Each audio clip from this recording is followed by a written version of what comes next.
it's a perpetual rage and sentiment because we are destined to live together. So having said that, Dr. Silashii, the mic is yours.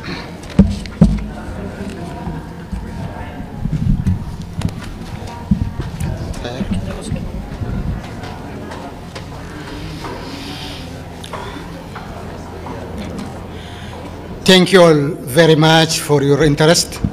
And let me say a few words and I'll take your questions later. As I told the Council, perhaps I'm the first water minister addressing the August body on hydroelectric dam that is under scrutiny in the unprecedented and unfair manner here at Security Council.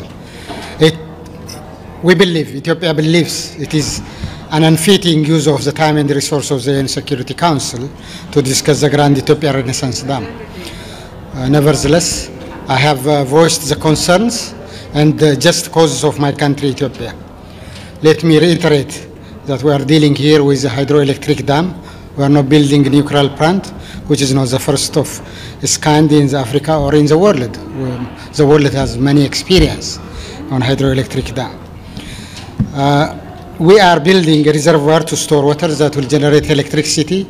After heating the turbine, the water continues to flow in the downstream. GERD is actually a people's project. All walks of Ethiopians are contributing to build this dam to bring light home to 65 million people who are currently living in darkness. The Nile belongs to all peoples of the basin countries. In the basin, we have 500 million in 11 riparian countries. Ethiopia generates 77 billion cubic meter water annually, and in fact, 85% of the Nile is coming from Ethiopia. Equally, Ethiopians have best wishes and neighborly care for their compatriots in Egypt and Sudan. We have all the intention to live together in peace and cooperate for our mutual benefit. The GERD demonstrates these core principles for collective well-being, prosperity, and regional integration. Ethiopia has 70% of its population under the age of 30.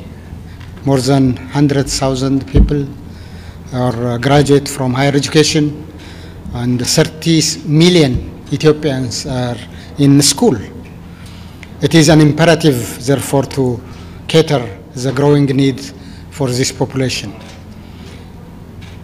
Finally, Ethiopia believes that an agreement is within reach, and given the necessary political will and the commitment to negotiate in good faith. We have already reached an understanding on a considerable number of issues. So the African Union is the right platform to deal with this kind of issue, to really bring a conducive environment for faithful negotiation. Thank you very much. I can now ask you can ask me your questions. Over here. Thank you, Mr. Minister. Ray Bouchafra from Sky News Arabia. In today's session, most of members of Security Council, they talked about a solution that come to satisfy all the parties of the conflict, Ethiopia, Sudan, and Egypt. Which kind of solution do you think, in your point of view, will come to satisfy all the parties? Thank you. Thank you for that question. It's actually a solution that satisfies the three countries. You know, the negotiating parties solution is solutions that works for all of us is very important. So we are working towards that. To look into rules and guidelines that could be concluded that works well for everyone in a win-win cooperative that is based on equitable and reasonable utilization without causing significant harm principles. But Egypt and Sudan, they are accusing Ethiopia that you don't want any kind of solution and you just go into unilateral steps without consulting the other parties. Thank you. No, it's the other way around actually. We always go to negotiation with solution at hand. We take a draft rules and guidelines agreement to put it on the table, and these parties always disrupt. In fact, during the last 9 meetings, they disrupted. Ethiopia has never disrupted any meeting. Wanted always to continuously engage and solve. And we have seen already solution at hand for first filling since about 1 year.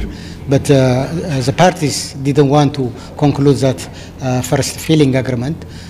It would give us more time actually to negotiate the more complex issues of comprehensive agreement.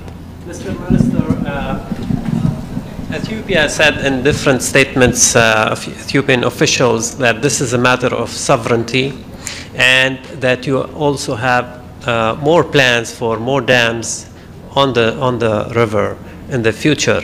Are you still considering this matter as a sovereignty matter to Ethiopia and nothing else? And what about the future plans on other dams? Well, Ethiopia has future needs, current needs and future needs. Currently, as you know, 65 million people are without electricity, but if you go further downstream, 100% access to electricity. Hydropower is one of the solutions. If you take drinking water, about 25 million people are without access to clean water in Ethiopia. We have to drink water. We have to treat and then provide solution for our people. So that is what it implies. We have to establish secured food production. We cannot continue to migrate everywhere in the world. We have to really produce adequate food, supply adequate water, supply electricity, and create jobs. As indicated, 70% of 150 million are under 30 years. These people should have a future. We have to establish that future. Nice. Mr. Minister, James Bays from Al Jazeera.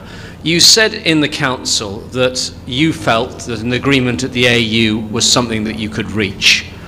Why then at the moment do you not suspend the filling of the dam as a gesture of goodwill to get those negotiations going again?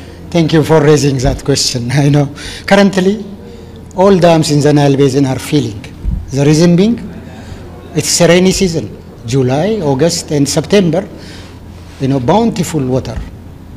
In fact, it is creating problems by creating havoc in the form of flood. It's a real opportunity, actually. GERD provides that opportunity of protecting against flood. There is no really an issue. Second, when you see it from Ethiopian context, we contribute 77 billion cubic meter to the Nile.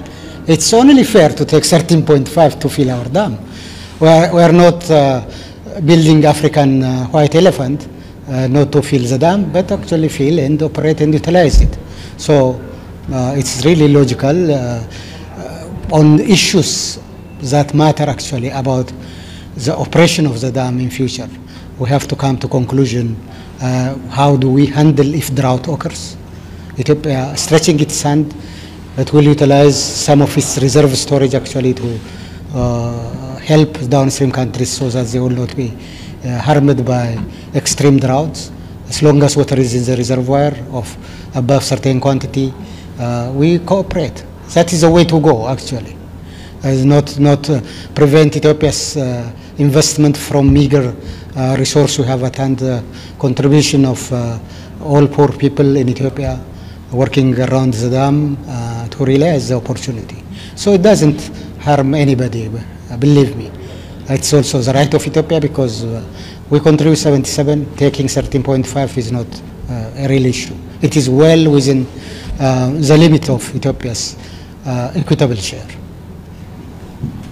Mr. Minister, the ambassadors of Russia and France, they expressed, their view that their countries, they can help to facilitate the discussion between the three parts.